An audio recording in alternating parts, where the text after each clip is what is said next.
Bien, bienvenidos mis amados, me da mucho gusto que estén aquí. Tuvimos un buen tiempo con la congregación de las 9 de la mañana, así es que les mandan saludes, siempre ellos les mandan saludes, así es que dígame, mándenle saludos a los de las 9. Gracias, yo les doy sus saludos el próximo domingo. Me da mucho gusto que ustedes estén aquí, espero que con esto de las lluvias ustedes no hayan pasado por situaciones que muchas personas pasaron, estén orando por algunos de ellos. Gracias a Dios el Señor ha cuidado hasta donde sabemos a la mayoría de los miembros de nuestra iglesia y quizás algunos no están aquí con nosotros por precaución, lo entendemos, pero agradecemos también que ustedes hayan tomado la decisión de estar aquí. Bien, hoy estamos comenzando una nueva serie de enseñanzas. Y como toda serie nueva de enseñanza, esta se titula Amando verdaderamente, aprendiendo a amar como Jesús. Pero como siempre, como iglesia, mis amados, siempre esperamos que estas enseñanzas sean buenas para usted, pero la verdad al final no deseamos que simplemente se quede en una buena enseñanza, ni tampoco es nuestro deseo como iglesia que sea una buena información, sino que cada uno de nosotros como miembros de esta iglesia, realmente al escuchar la palabra del Señor y estos mensajes los pongamos en práctica, pues solamente al aplicarlos realmente a nuestra vida es donde vamos a experimentar el cambio verdadero que Dios quiere para nosotros, mis amados. Hoy vamos a comenzar con lo que significa o cómo se ve amar a Dios verdaderamente. Vamos a comenzar con ese, es el tema de hoy. Cómo amar a Dios o amando a Dios verdaderamente. Y quizás todos podríamos estar de acuerdo que el amor es algo importante. Creo que en la sociedad de hoy en día es uno de los temas importantes. Entre los jóvenes es un tema importante, entre los adultos es un tema importante. Creo que todos podríamos estar de acuerdo que al final el amor es muy importante. Todo mundo, cristianos o no cristianos, saben la importancia del amor. Pero a la misma vez, como seres humanos, nos gusta tener nuestra propia opinión o definición de lo que es amar o lo que es el amor. Y la mayoría de veces, mis amados, obtenemos esta ideología o estas ideas o esta opinión a través de la cultura en que vivimos, a través de la sociedad en que vivimos, a través de los libros que leemos muchas veces, a través de las canciones románticas que nos gusta escuchar, a través de las los programas de televisión que a veces vemos. Y comenzamos muchas veces también a través de los ejemplos y desde una edad muy pequeña comenzamos a crear esta idea, esta filosofía y muchas veces una comprensión errada de lo que es el amor. Y crecemos y llegamos a adultos teniendo una incorrecta idea de lo que es amar o cómo debemos amar. Y en esta serie vamos a estar viendo diferentes temas. Vamos a comenzar hoy con qué es amar a Dios verdaderamente. Próximo domingo no se lo pierda porque es la segunda parte, literalmente es la segunda parte. Y Dios nos va a enseñar cómo amar al prójimo verdaderamente. Y después, esposas y esposos, asegúrense de venir el tercer domingo porque vamos a hablar cómo amar a nuestro cónyuge verdaderamente. Y después les invito a todos los padres a que no se pierda, y aunque usted no sea padre, para que aprendamos juntos, cómo amar a nuestros hijos verdaderamente. Y vamos a terminar el último domingo de esta serie aprendiendo a cómo amar a nuestros enemigos verdaderamente. Así es que si usted está listo, le voy a invitar a que abra Marcos capítulo 12, ahí es donde vamos a estar el día de hoy. Y vamos a estar entre los versículos 28 al 30. Marcos 12, 28 al 30, dice la palabra del Señor. Cuando uno de los escribas se acercó, los oyó discutir y reconociendo que Jesús les había contestado bien, le preguntó: ¿cuál mandamiento es el más importante de todos? Jesús respondió, el más importante es, escucha Israel, el Señor nuestro Dios, el Señor uno es. Y amarás al Señor tu Dios con todo tu corazón y con toda tu alma y con toda tu mente y con toda tu fuerza. Oremos. Amado Señor, en esta hora yo te doy muchas gracias por tu palabra. Gracias porque tu palabra es fiel, es verdadera, no tiene error. Señor, y trasciende generaciones, trasciende los tiempos, trasciende, Señor, los siglos, la historia. Está sobre toda cultura, sobre toda sociedad, sobre todo sentimiento, sobre toda emoción. Señor, tu palabra es la única que puede transformar el corazón del hombre.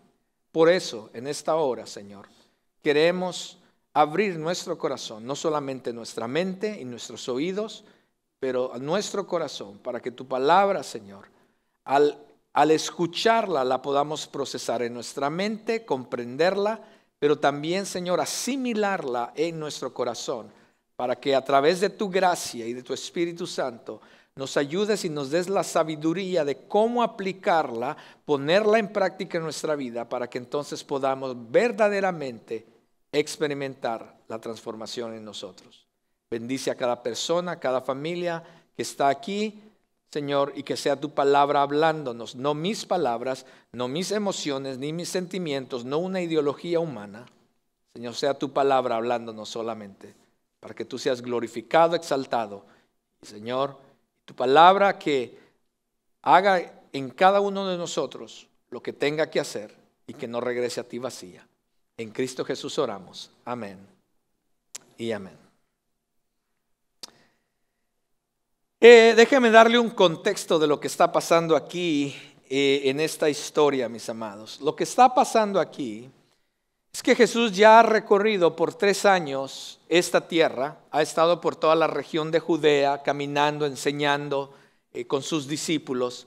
La popularidad y la fama de Jesús, todos han escuchado de Jesús, todo lo que Él ha hecho, ha dicho, etc. Y por supuesto también ha llegado a los oídos de los líderes religiosos, los grupos religiosos que existían en aquel entonces. Y entonces ellos sentían que Jesús era una amenaza a la religión de ellos. Entonces lo que querían, siempre estaban tratando de mirar cómo agarraban a Jesús en algo. Siempre lo estaban probando a ver si lo podían agarrar en una mentira, en una blasfemia. Y resulta ser de que al final de su ministerio, entonces Jesús llega a Jerusalén. Usted ha escuchado la historia, Él entra en un burrito a Jerusalén. Es la última semana de la vida de Jesús aquí en la tierra, antes de morir en la cruz. Y esto está pasando en esa semana, cuando Él entra a Jerusalén. Entonces, cuando Él llega a Jerusalén, los líderes religiosos, ahí está el templo, en Jerusalén está el templo, y todos los líderes religiosos saben que Jesús ha llegado a Jerusalén. Esta es su oportunidad. No vamos a permitir que este hombre venga a enseñar aquí en Jerusalén. Esta es nuestra ciudad. Aquí está el templo. Así es que vamos a ver cómo lo agarramos en una movida, cómo lo agarramos en una mentira, en una blasfemia, para entonces deshacernos de él. Y viene diferentes grupos religiosos, saben que Jesús está ahí y van donde Jesús está y empiezan a hacerle preguntas. Algunas de esas preguntas eran preguntas espirituales, tratando de agarrar a Jesús, pero Jesús siempre daba la respuesta correcta. Algunos grupos religiosos le hacían preguntas morales que tenían que ver con lo moral y Jesús siempre daba la respuesta correcta. Algunos grupos inclusive le hicieron preguntas políticas en cuanto tenemos que dar el tax al César, y Jesús siempre daba la respuesta correcta. Eso es lo que está pasando en estos momentos. Y entonces un escriba escucha las discusiones con los grupos religiosos y el escriba sabe, dice, Jesús está respondiendo las preguntas, pero en punto, porque siempre Jesús basaba sus respuestas en la palabra de Dios. Entonces los fariseos, al ver que no podían con Jesús, y ¿qué hacemos? ¿Qué hacemos? Alguien tiene una buena pregunta que hacerle a Jesús. Cuando Mateo cuenta esta historia, dice que ellos fueron los que llamaron al escriba y le dijeron: ayúdanos, tú eres el conocedor de la Biblia, porque un escriba era exactamente eso. El escriba conocía el Torá de memoria. El Torá eran los 5 libros, los primeros 5 de la Biblia, de Génesis al Deuteronomio, de memoria. ¿Alguien sabe por lo menos Génesis 1:1 aquí? Este hombre sabía los 5 libros de memoria. También sabía el Talmud, todas las leyes y las tradiciones que como judíos tenían. Conocía el Antiguo Testamento, conocía a los profetas. El escriba tenía toda la teología, podía interpretarla y podía enseñarla. Este era el hombre que necesitaban. Este sí va a ser la pregunta que va a agarrar a Jesús, lo va a poner ahí en su lugar, y quizás entonces lo vamos a poder agarrar y deshacernos de él. Y entonces el escriba le hace la pregunta a Jesús: ¿cuál mandamiento es el más importante de todos? Esa es la pregunta. Ahora, la pregunta que este escriba le hace a Jesús no era una pregunta nueva. Es más, los seguidores del judaísmo llevaban años haciéndose la misma pregunta. Es más, a través de la historia y hasta el día de hoy, en la mente de todo ser humano sigue estando la pregunta: ¿qué es lo más importante? ¿Qué es lo primero que debe ser en la vida? ¿Qué es lo más importante en la vida? La misma pregunta se sigue haciendo hasta el día de hoy. Habían 613 mandamientos en el Antiguo Testamento, mis amados. 248 de ellos eran las cosas que teníamos que hacer. Tienes que hacer esto, esto, esto y esto. Y 365 eran las cosas que no deberíamos de hacer. No tienes que hacer esto, no tienes que hacer esto, etcétera, etcétera. Y todo el mundo en esa región, o que seguía el judaísmo, todos seguían las reglas, y algunos tenían unas opiniones de cuál quizás era el más importante de todos esos. Algunos quizás desobedecían unos y obedecían otros, y nadie entendía y nadie se ponía de acuerdo cuál era el mandamiento más importante de estos. ¿Habrá en serio un mandamiento más importante o superior que todos los demás? Entre los judíos se preguntaba eso constantemente. Y Jesús, al escuchar la pregunta de este escriba, Jesús no va a responder diciendo: bueno, un nuevo mandamiento les doy, ¿cierto? Como en otra ocasión. Sino más bien Jesús en esta ocasión va a recordarles un mandamiento que ellos ya conocían. Un mandamiento que ellos se levantaban cada mañana y lo repetían. Antes de irse a acostar, lo decían. Es más, este mandamiento se lo enseñaban a los hijos desde pequeños y después se lo enseñaban a los nietos. Este mandamiento del que Jesús les va a hablar, ellos lo sabían perfectamente porque lo repetían constantemente por generaciones, por años, en su cultura y en su religión. Y Jesús comienza entonces, dice: Jesús respondió: el más importante es.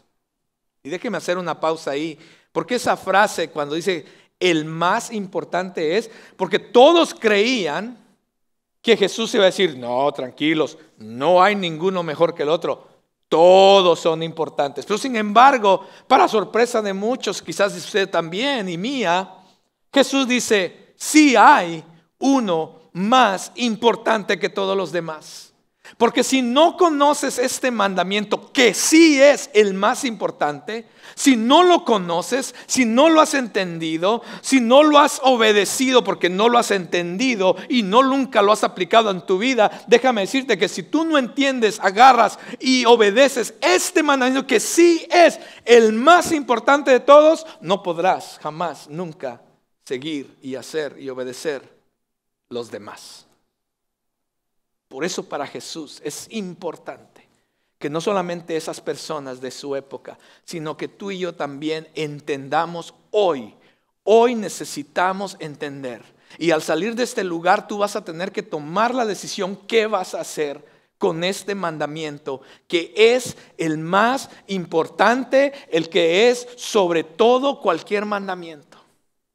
Porque Jesús se está diciendo, sí hay un mandamiento que es sobre todos los demás. Y si nosotros no lo conocemos, no lo obedecemos, no lo aplicamos en nuestra vida y no lo entendemos, jamás vamos a poder obedecer ni entender los demás y mucho menos aplicarlos a nuestra vida.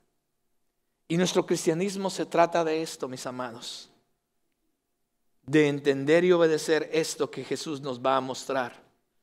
Y esto va a mostrar mucho de dónde estamos en nuestro cristianismo y en nuestra vida, en nuestro caminar con Dios. Jesús sabía que si elevaba un mandamiento, todos los demás iban a empezar a decir, pero ¿cómo? ¿Por qué ese es el mejor? ¿Qué tal este Jesús? Él sabía, por supuesto que él sabía, mis amados. Pero Jesús no está diciendo, los otros no son importantes. Lo que realmente Jesús comienza a hacer aquí es que Él eleva que sí es el más importante, para que entonces todos los demás, porque Jesús siempre, usted sabe que cada vez que Jesús habla en el Nuevo Testamento acerca de los mandamientos, dice que Él no vino a quebrar la ley, sino más bien a cumplirla totalmente. Y cada vez que alguien le preguntaba, oye Jesús, ¿qué piensas de esto? Él siempre decía, bueno, ustedes han escuchado decir, pero yo les digo. ¿Y qué hacía Jesús? Elevaba aún más el mandamiento, ¿cierto? Jesús no está aquí, no va a hacer la diferencia.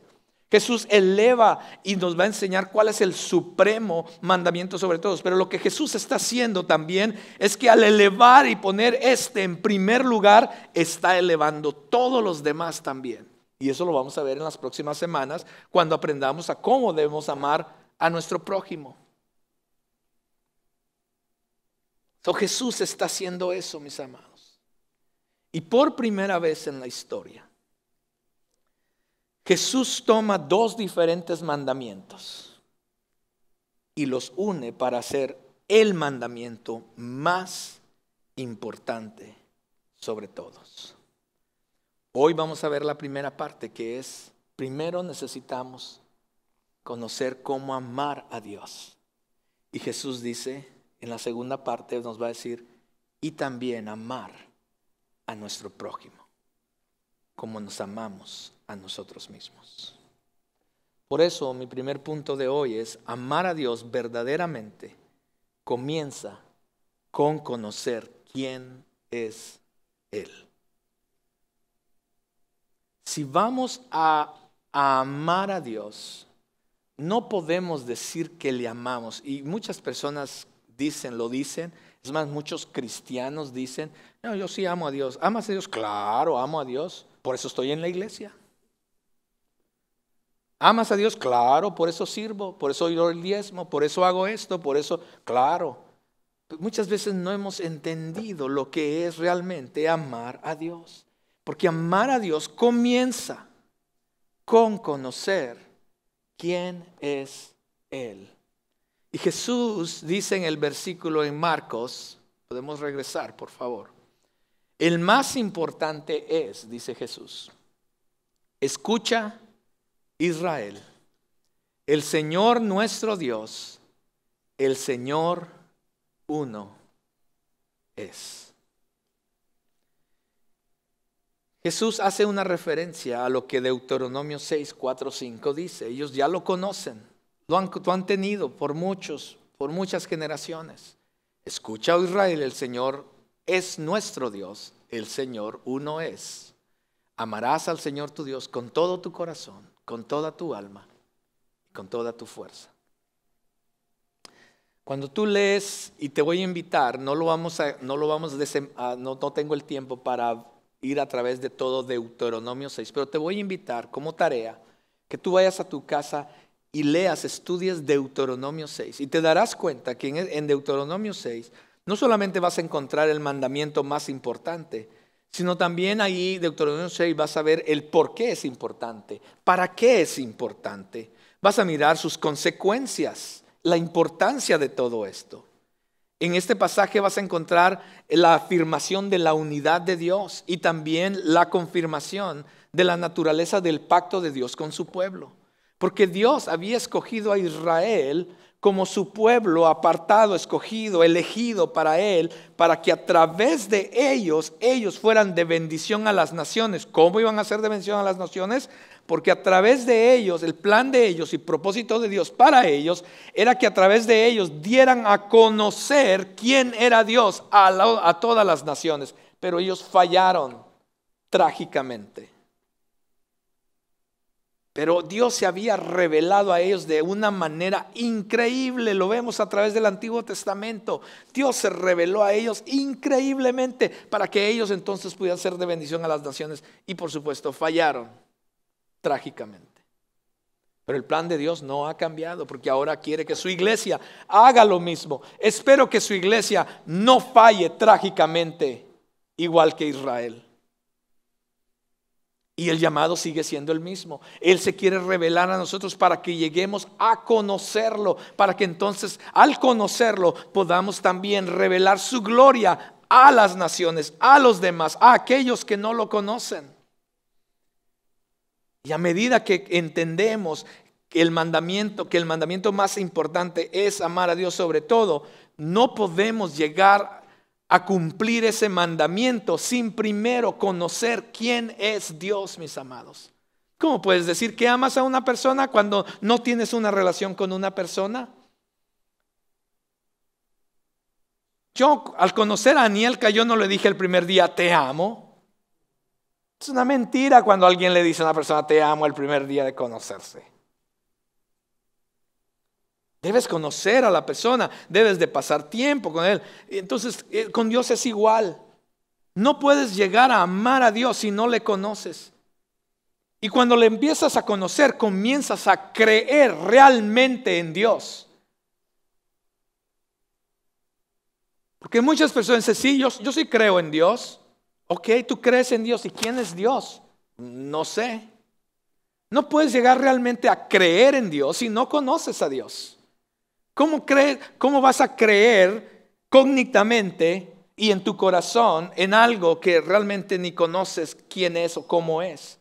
Esa es la importancia de tener una correcta doctrina y una correcta teología de quién es Dios, sus atributos, quién Él es, etcétera, etcétera. ¿Qué le gusta, qué no le gusta, qué le disgusta, qué quiebra el corazón de Dios, por qué hace lo que hace, por qué dice lo que dice?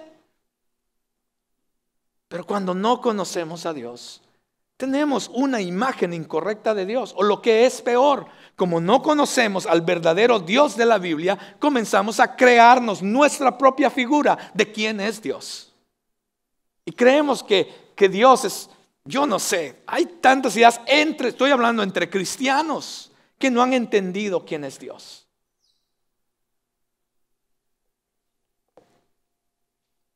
Todo nuestro entorno moral, mis amados, comienza con un conocimiento correcto y una relación correcta y un amor profundo por Dios.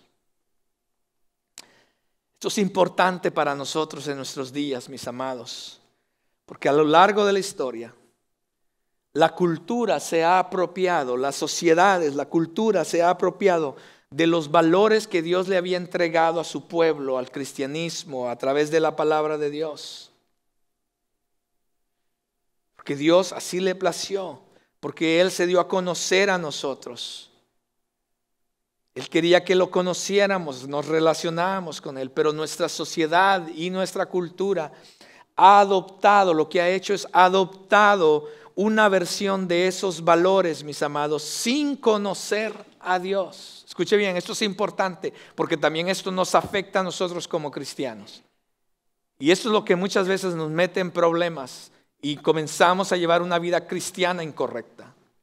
Porque lo que ha pasado en la sociedad es que ha tomado estos valores que Dios nos ha dado a través de principios inclusive bíblicos, pero lo que la sociedad hace es que toma estos valores sin conocer a Dios. Escuche bien, esto es importante. Cuando no conocemos a Dios, no realmente creemos en Dios. Y cuando no realmente creemos en Dios, mis amados, pues mucho menos le vamos a amar a Dios, o no vamos a tener una relación con Dios. Y esto es un problema en cuanto a los principios y valores que Dios da, mis amados. ¿Por qué? Porque entonces lo que hace la sociedad, lo que hacemos muchos de nosotros, mis amados, es que entonces tomamos esos valores y esos principios y comenzamos a moldearlos, a cambiarlos y a modificarlos de acuerdo a nosotros, a quienes somos nosotros, a nuestras preferencias, a nuestros deseos y conveniencia.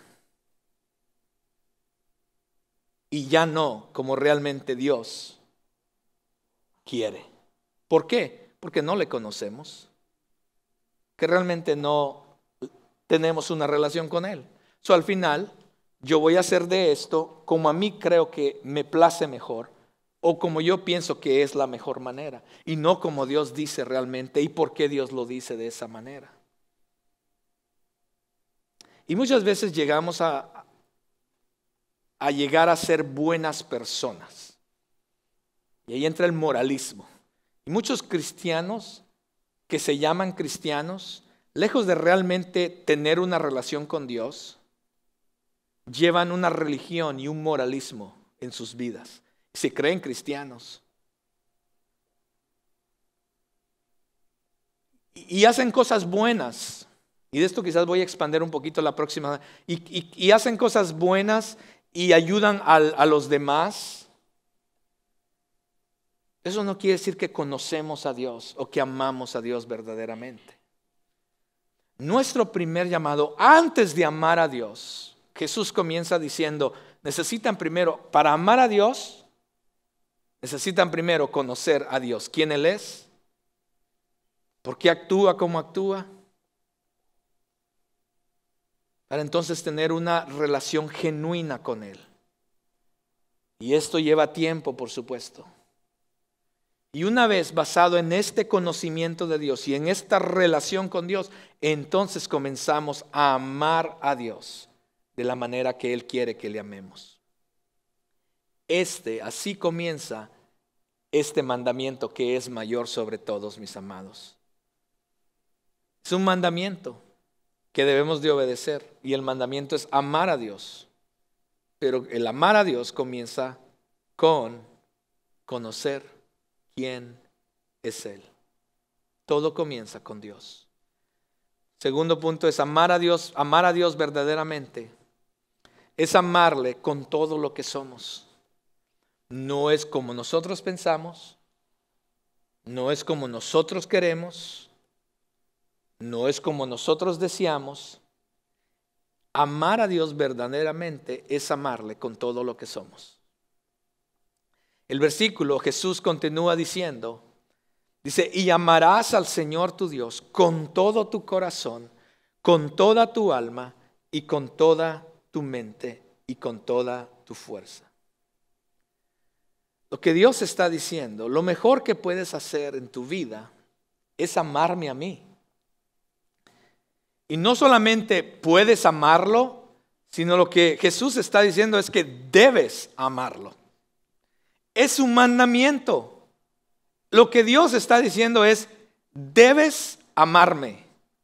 Entonces, vamos a tomar aquí una pausa, porque quiero que pensemos en esto. Este es un mandamiento, es un mandato, es el mayor mandamiento que Dios nos da, el de amarlo a Él. Es algo que tenemos que hacer. Se nos ordena a amarle a Él. Ahora, muchas personas tienen, y quizás algunos de ustedes, yo no sé, ya empezaron a tener un problema con esto. Porque ¿qué es esto? ¿Es un mandato? Entonces ya no es genuino, dirían muchas personas. Esto ya no es genuino, ya no es de amar a Dios verdaderamente. Ahora esto es forzado. Dios quiere forzadamente que le amemos. ¿Qué es eso? ¿Qué es esto? ¿Qué clase de Dios es este? ¿Es un Dios egoísta? ¿Es un narcisista Dios? ¿Qué es esto de quiere que a la fuerza le amemos? podrían pensar muchas personas. Porque la verdad es que cuando lo empezamos a ver desde la perspectiva humana, es así como pensamos. Porque te imaginas si se estableciera este mandato en otra situación, sería incómodo. Te imaginas un esposo diciéndole a su esposa, te ordeno que me ames. O un padre diciéndole a sus hijos, ustedes a la fuerza me tienen que amar. O si quieres perder a tus amigos, ordénales que te amen y a ver qué pasa. Porque miramos y tenemos esa perspectiva. Pero no nos desenfoquemos. El mandamiento mayor y el más grande es amar a Dios sobre todas las cosas. No es egoísmo, no es narcisismo, sino amor. Lo que impulsa a Dios, escuche bien, lo que impulsa a Dios a darnos el mandamiento de amarlo a Él es su mismo amor por nosotros. Déjeme explicarlo. Por eso comencé diciendo, por eso creo que Jesús muy sabiamente comienza con conociendo a Dios. Porque si nosotros no conocemos a Dios, al mirar este mandamiento lo vamos a tomar así de que, ¿qué es esto? Pero al conocer primero a Dios, quién Él es, por qué Él hace lo que hace, por qué Él dice lo que dice, entonces entendemos, tenemos una perspectiva correcta de entender por qué entonces Dios dice que el mayor mandamiento es amar a Dios sobre todas las cosas. Aquí quien da la orden, mis amados, es Dios mismo. Él es el único Dios soberano. Soberanía o soberano quiere decir que Él no te tiene que pedir permiso a ti ni a nadie porque Él es Dios. Él es la suprema autoridad, Él creó todas las cosas, por Él se mueven, por Él existen, por Él se sostienen y cuando Él quiera, Él puede decir dejan de existir, Él manda la lluvia o para la lluvia. Esta mañana en mi devocional estaba escuchando, porque era un devocional de audio, estaba escuchando cómo Dios paró el sol cuando Josué se lo pidió para terminar su batalla. Entonces Dios dijo, ok, te lo voy a conceder. Y Dios para todo el tiempo, mis amados, lo pone en pausa por todo un día. Esa es la soberanía de Dios. No hay nada ni nadie en lo creado que pueda decirle a Dios qué hacer o qué no hacer. Él es Dios. Él es infinitamente santo, lo cual quiere decir que Él es perfecto en todo lo que hace. Él tiene un propósito específico. Él es santo, no se equivoca, no hay maldad en Él. Por eso es perfectamente, infinitamente santo. Es supremamente completo en sí mismo. En otras palabras, mis hermanos, no te ofendas. Dios no te necesita a ti ni a mí. Él ya existía en la Trinidad. Él era perfecto en la Trinidad.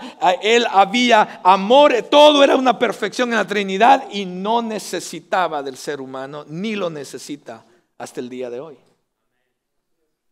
Así es que no te levantes el cuello porque Dios nos ha salvado. Él nos creó para que pudiéramos experimentar su gloria. Y cuando digo su gloria es todo quien Él es, incluyendo su amor. Él es perfectamente amoroso, creador de todos y Señor de todos. Y cuando Él crea al hombre, lo crea para manifestar su gloria, su amor, su grandeza, su majestad. Y para que pudiera un ser humano creado poder tener una relación con Él, convivir con Él. Ese era el propósito de Dios. Y vea lo que dice Génesis 1, 26, 27. Y dijo Dios, hagamos al hombre a nuestra imagen. No nos necesitaba, pero Él quería compartir su gloria conforme a nuestra semejanza y ejerza dominio sobre los peces del mar, sobre las aves del cielo, sobre los ganados. En otras palabras, lo voy a poner sobre toda la creación y sobre todo reptil que será. Él va a ser el Señor de la creación. ¡Wow! ¡Qué increíble! Dios creó al hombre a imagen suya. A imagen de Dios lo creó. Varón y hembra los creó. Y la razón por la que Dios nos da este mandamiento de amarlo a Él sobre todas las cosas, mis amados, era por nuestro bien, porque Él nos ama. Vea lo que pasa en Génesis 2, 16 y 17. Y el Señor Dios ordenó, ¿qué hizo? Ordenó al hombre. Vea lo que está pasando. La primera orden, el primer mandamiento, y solamente era uno. De todo árbol del huerto podrás comer, pero del árbol del conocimiento del bien y del mal no comerás, porque el día que de él comas, ciertamente morirás. En otras palabras, Dios le empieza a decir al hombre: mira, te he dado todo para tu bien. Quiero que enseñorees, que multipliques. Todo esto es para ti. Todo te lo he dado para tu bien. No más, como yo ya te conozco, porque yo fui quien te creé, yo quiero cuidarte. Y como quiero cuidarte porque te amo y no quiero que nuestra relación se vaya a romper, entonces te he dado todo. Y lo único que te pido, dice, es que disfrutes de todo, me pongas a mí sobre todo, me pongas a mí en primer lugar sobre todo y me ames a mí y no desees algo más sobre de mí. Eso es lo que yo te pido. Es lo único que te pido. Por favor, no desees algo más que a mí. Yo quiero ser el propósito de tu vida, lo que tú más deseas en tu vida. Y todo va a estar bien, es lo que está pasando aquí. Solamente te pido que no toques eso, no desees eso más que a mí. Todo yo te lo he dado, yo te he provisto todo lo que tú necesitas. Porque el día entonces, en el momento, en el día que tú comiences a desear algo más que a mí, ese es el día que tu relación conmigo va a terminar. Porque tú ya has dejado de amarme a mí. Porque ahora estás deseando algo diferente. Porque tú deseas y comienzas a buscar algo muchas veces en nosotros mismos. Creemos que en nosotros mismos podemos encontrar nuestra propia felicidad. Lo buscamos en otras personas. Muchas veces la gente llega a casarse por las razones equivocadas. Y muchas veces están casados y en una relación por las razones equivocadas. Y cuando eso ya no es suficiente, dice, pues tengamos hijos, tal vez los hijos nos traen felicidad. Y siguen buscando, el ser humano sigue buscando y lo busca en el trabajo, lo busca en la carrera, lo busca en los estudios, lo busca en esto, lo busca en el otro. Y constantemente estamos buscando dónde está lo mejor, dónde está, qué es lo que nos va a traer felicidad. Cuando desde el principio Dios dice, lo único que debes hacer es desearme a mí sobre todas las cosas. Porque en el momento en que tú empieces a desear o a buscar algo más que es sobre mí, ahí va a haber separación entre tú y yo. ¿Lo vemos, hermanos? ¿Está viendo lo que está pasando? Mis amados, Dios no quiere hacer la vida imposible al ser humano. Al contrario, Él siempre ha buscado nuestro bien. ¿Qué pasaría si Dios no nos cuidara y no deseara nuestro bien? Mis amados, estaríamos en un caos, en una desesperación, perdidos sin ninguna esperanza. Él siempre ha buscado el bien para nosotros. Vea lo que dice Deuteronomios 2:20. Esta región es también conocida como la tierra de los gigantes. Déjeme decir lo que está pasando aquí. Israel ha sido liberado de Egipto. Empieza a comparar esto con su vida, porque Dios nos ha liberado del pecado.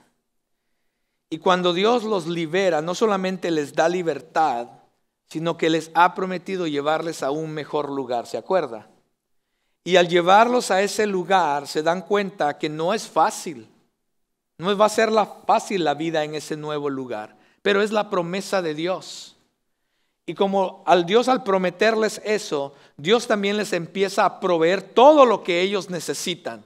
para que su propósito, su plan y su promesa se haga una realidad en la vida de su pueblo.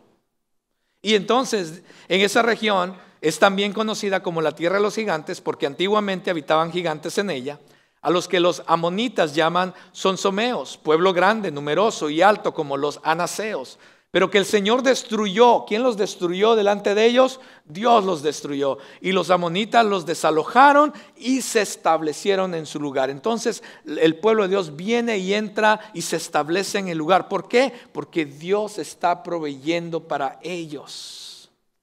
Tal como Dios hizo con los hijos de... Y los amonitas se los... Ok, tal como Dios hizo con los hijos de Esaú, que habitan en Seir, cuando destruyó a los horeos delante de ellos y ellos los desalojaron y se establecieron en su lugar hasta el día de hoy. Y Dios continúa proveyéndoles y dándoles todo aquello que ellos necesitan. Y luego continúa diciendo, y los sabeos que habitaban en aldeas hasta Gaza, los caftoreos que salieron de Caftor, los destruyeron y se establecieron en su lugar. Levántense, pónganse en marcha y pasen por el valle del Arnón. Mira, he entregado en tu mano a Sehón amorreo, rey de Hesbón, y a su tierra. Comienza a tomar posesión y entra en batalla con él. Hoy comenzaré a infundir el espanto y terror tuyo sobre los pueblos debajo del cielo, quienes al oír tu fama temblarán y se angustiarán a causa de ti. Todo esto Dios lo está haciendo por el pueblo de Israel. Y lo único que Dios les dijo, lo único que yo quiero de ustedes es que me conozcan a mí y me amen a mí y me pongan en lugar a mí. ¿Y qué hizo Israel después de habitar la tierra prometida? Se olvidaron de Dios. Y el plan y propósito de Dios el día de hoy para ti y para mí no cambia. Lo único que Dios está buscando es el bien para nosotros. Él dice, yo soy el que quiero proveer, el que te quiero cuidar, el que te voy a ayudar, el que te voy a mover, el que te voy a... Lo único que yo deseo de ti es que me conozcas, que tengas una relación conmigo y que me ames sobre todas las cosas. Porque el día en que no lo hagas, ciertamente nuestra relación va a terminar. ¿Cuándo llegamos a conocerlo, mis amados? Tengo uno más, Jeremías. Vea lo que dice Jeremías. Ellos serán mi pueblo, dice Dios, y yo seré su Dios. Y les daré un solo corazón y un solo camino para que me teman siempre, para bien de ellos y de sus hijos después de ellos. Esa es la razón por la que Dios pide que le temamos y le amemos a Él. Haré con ellos un pacto eterno de que yo no me apartaré de ellos para hacerles bien, e infundiré mi temor en sus corazones para que no se aparten de mí. Me regocijaré en ellos haciéndoles bien, y ciertamente los plantaré en esta tierra con todo mi corazón y con toda mi alma. La razón por la que Dios nos manda, nos ordena a amarle, no es porque Él quiere o desea nuestro amor. La razón por la cual Él manda a amarle es para ayudarnos, para decirnos, esta es la manera en que te voy a proteger. Si tú obedeces este mandamiento de ponerme a mí primero sobre todas las cosas, de amarme a mí, entonces todo va a estar bien, porque entonces vas a experimentar mi bien. La razón por la que Dios desea que le amemos es para nuestro bien, no es para el bien de Él, mis amados.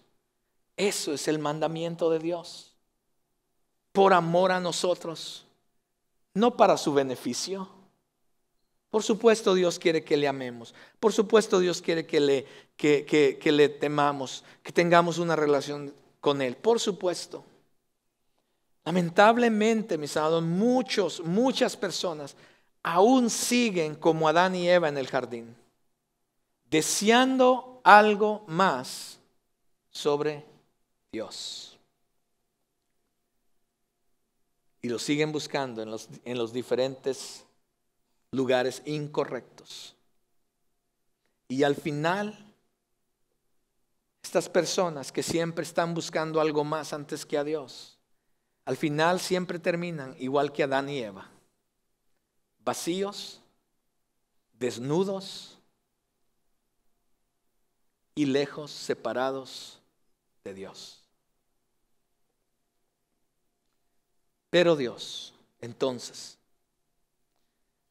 tomó el primer paso de amor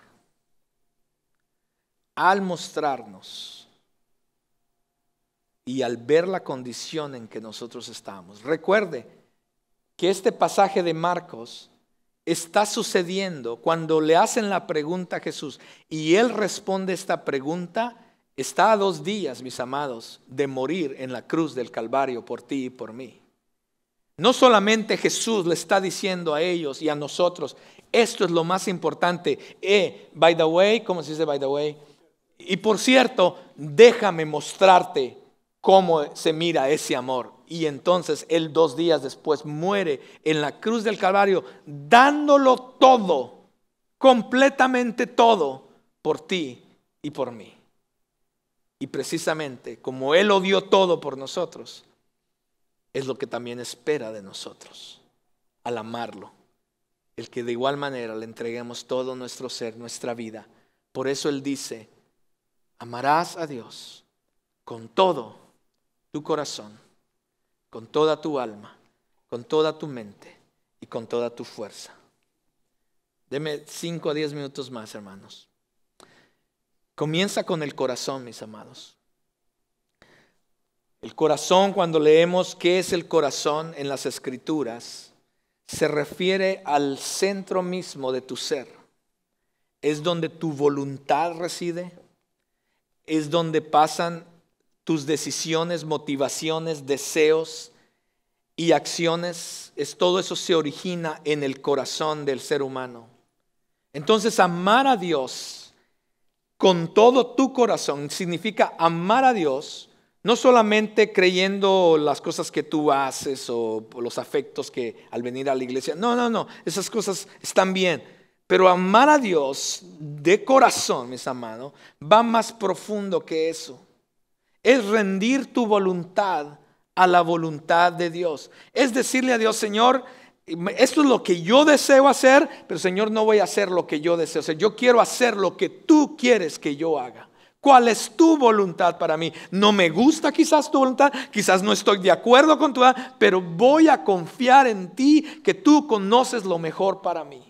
Eso es amar a Dios con todo el corazón. Amar a Dios con todo el corazón, mis amados, es también hacer a Dios parte de nuestras decisiones. Así sea una pequeña decisión o una gran decisión. No es simplemente, bueno, yo sé hacer como esto, yo sé hacer esto, yo voy a tomar la decisión. Es decirle a Dios, Señor, tengo que tomar estas decisiones en mi vida. ¿Qué es lo que tú deseas para mí? Guíame, dame sabiduría. Es hacer a Dios parte de tus decisiones. Es amar a Dios a través de nuestros deseos profundos del corazón. Es amar a Dios a través de las acciones y las motivaciones del por qué haces lo que haces. ¿Cómo estamos amando? Todo esto es amar a Dios con todo nuestro corazón. ¿Cuál es tu motivación, mis amados, en la vida? Amar a Dios debe ser nuestra principal motivación. Y después dice que hay que amarlo con toda tu alma. El alma se refiere a la personalidad, tus emociones, tus sentimientos. Todas esas cosas que te distinguen a ti como persona, quién tú eres, cómo Dios te creó. Y lo que Dios entonces está diciendo al decir que lo ames, es que nadie va a amar a Dios como tú puedes amar a Dios. Porque Dios te creó único a ti, con sentimientos, emociones, personalidad propia. Y como tú lo vas a amar, yo no voy a amar a Dios. Y como yo voy a amar a Dios, nadie más lo puede amar. Porque Dios desea que a través de nuestra alma, ya cubrimos corazón, ahora a través de quienes somos nosotros completamente, nuestras emociones, sentimientos, todo eso va direccionado también hacia Dios. Entonces amamos a Dios genuinamente a través de quienes somos, como Él nos ha creado, y permitimos que todas nuestras emociones y sentimientos sean para agradarlo a Él. Cuando una emoción viene, cualquier que sea la emoción, alegría, enojo, yo no sé, todas las emociones que Dios nos ha dado. Cuando esa emoción llega, entonces debemos decir, esto en estos momentos agrada a Dios, estoy amando a Dios. Y antes que le grites a la otra persona, pregúntate, ¿estoy amando a Dios con mis emociones, sentimientos, etcétera? ¿A dónde acudes en busca de satisfacción emocional en tu vida? ¿A qué acudes? Amar a Dios con toda tu alma debe ser la mayor satisfacción. Con tu mente. Por supuesto, la mente se refiere a los pensamientos, nuestras actitudes y nuestro intelecto. Ya cubrimos que nuestra alma está en nuestra personalidad. Tenemos esos rasgos, pero también se nos ha dado una mente que puede aprender, crecer y desarrollarse, ¿cierto? Pues Dios nos ha dado esta mente y debemos usarla, nuestra mente, para su gloria. Esto significa que amar a Dios con nuestra mente es que vamos a amar a Dios a través de todo lo que pensamos y cómo es el proceso de pensamiento en nosotros, en nuestra mente. ¿Qué pasa cuando un pensamiento que no agrada a Dios viene a tu mente? ¿Qué haces con ese pensamiento? ¿Cómo procesas esas cosas? ¿Tomas decisiones simplemente con tu propio intelecto o le pides sabiduría a Dios para que entonces tus pensamientos se alineen a la voluntad de Dios? ¿Cómo procesamos todas esas cosas en nuestra mente? Para que entonces todo lo que pensamos y todo lo que accionamos por medio de lo que hemos pensado al procesarlo le dé gloria a Dios. ¿Cómo están nuestras actitudes? ¿Cómo estamos llenando nuestro intelecto o esta mente? Amar a Dios significa que llenas tu mente y conoces a Dios y llenas tu conocimiento y tu intelecto a través de conocer su palabra. Para que entonces le conozcas a Él y que conozcas cuál es su voluntad y la sabiduría de Dios. Y después dice que con tus fuerzas, tu fortaleza se refiere a aquellas áreas de la vida que te sostienen. Por ejemplo, la fuerza física, la salud, los recursos, el trabajo, todo lo que haces y cómo lo haces. Dios dice que debes amarle a través de todas estas cosas también. En todo tiempo, en todo lugar, a través de todo lo que Dios nos ha dado y provisto para sostenernos, debemos amarlo a Él. La pregunta es, ¿en dónde se va tu esfuerzo y tus recursos? Espero que estemos todos amando a Dios con estas cosas. Que Él sea, que todo lo que hacemos y nuestros recursos vayan con el objetivo de amar a Dios. Y vea que en todas estas áreas dice con todo tu corazón, con todas tus fuerzas, con toda tu alma, todo. Lo que Jesús realmente está diciendo es que debes amar o debemos amar a Dios con todo nuestro ser, con cada parte de nuestro ser. Debemos amar a Dios con todo lo que somos y lo que tenemos. Número 3, y para terminar, mis amados, amar a Dios verdaderamente es redefinir cómo le estamos amando. Este primer mandamiento nos ayuda a comprender no solamente el mandamiento mayor, pero que creo que también nos permite ver cuál es el pecado mayor. Y el pecado mayor es la falta de amor a Dios. El mayor mandamiento es amarlo, pero también es mortal no amarlo. El amar o no amar a Dios, mis amados, va a traer consecuencias a una reacción en cadena o un efecto dominó a nuestra vida. Como dije al principio, hace unos momentos atrás, la sociedad está obsesionada, mis amados, por redefinir lo que es el amor.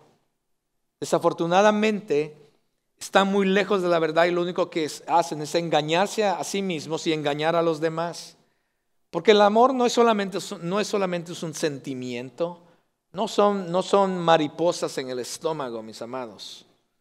El amor no es permisivo, el amor no es tolerante, el amor no es egoísta, el amor no se define con el sexo, El amor no justifica ninguna cosa que sea en desobediencia directa o rebeldía en contra de Dios. Nada de eso es amor bíblico. Más bien el amor es la dedicación y el compromiso, mis amados, con todo lo que eres para Dios. Es una decisión, es una práctica. Es más, es una lucha interna que tenemos constantemente tú y yo. Porque cada día tenemos que decidir amar o no amar a Dios a través de todo lo que somos y a través de todo lo que hacemos. Y a medida que nos llenamos de conocimiento de Dios, entonces comenzamos a creer más en Dios. Y a medida que creemos más en Dios, nuestra relación se vuelve más fuerte con Dios. Y a medida que esa relación se vuelve fuerte con Dios, entonces es su amor comienza a fluir en nosotros para entonces amarle de regreso a Él y poder entonces amar a los demás. Déjame decirte algo. Si nosotros no tenemos esto claro en nuestras vidas y no podemos llegar a amar a Dios, olvídate que realmente o verdaderamente vas a poder amar a los demás. Así es que si tu esposo no está amando a Dios, disculpa que te lo diga, esposa, él no te está amando a ti verdaderamente. Esposo, si tu esposa no está amando verdaderamente a Dios, no creo que te esté amando verdaderamente a ti. Padres, si ustedes no están amando verdaderamente a Dios, están muy cortos de amar verdaderamente a sus hijos. Y si lo sacamos de aquí, estamos lejos de poder amar a nuestro prójimo. Y estamos muy lejos de llegar a amar a nuestros enemigos, como lo vamos a ver una de estas semanas. No solamente amar a Dios, no solamente se trata de algo digno, de algo que hay que hacer, de algo bueno hacer. No, también se trata de un cambio de vida. También se trata acerca de la santidad con Dios. Porque el amar a Dios también nos debe de llevar a alejarnos del pecado, a alejarnos de aquellas cosas que ahora entendemos no le gustan a Dios o nos alejan de Dios. Pero cuando amamos a Dios y ese es el filtro en nuestra vida, entonces comenzamos a tomar las decisiones correctas en nuestra vida, que nos llevan hacia la santidad, que cuidan nuestra relación con Dios y la relación con los demás, mis amados. Porque yo les voy a decir, yo he sido culpable de que he puesto otras cosas antes que Dios y he pagado las consecuencias. Pensando que persiguiendo otras cosas, mis deseos propios antes que Dios, mis amados, y esas consecuencias son caras. Pero cuando empezamos a amar a Dios y Dios es lo principal en nuestra vida, es ese amor, es el filtro en las decisiones que tomamos, en con quién salimos, cómo trabajamos, cómo hacemos las cosas, cómo tratamos a los demás, etcétera, etcétera. Dios nos ama y por nuestro bien, Él desea que le amemos de regreso. Entonces, mis amados, el amar a Dios fluye del conocimiento que tengamos de Él. Y este mandamiento, que es el mayor sobre todos, el amar a Dios verdaderamente fluye del amor que Él tiene para nosotros. El amor de Dios, mis amados, o el amor a Dios más bien, el amor a Dios debe estar por encima de cualquier otra cosa. Debe estar por encima de los demás amores. Él debe ser el primero. Porque si Él no es el primero, si Él no es tu primer amor, mis amados, entonces la vida inevitablemente va a estar ordenada incorrectamente. Y entonces llegará el momento en nuestras vidas que esa base se va a quebrantar. Y toda la vida que construiste se va a venir hacia abajo. Pero si mantenemos a Dios en el lugar correcto, en la importancia correcta en nuestro corazón, amándole sobre todas las cosas, Dios nos enseña a través de su palabra que es para nuestro bien, que todas las cosas entonces caerán en su lugar como debe de ser. Yo te voy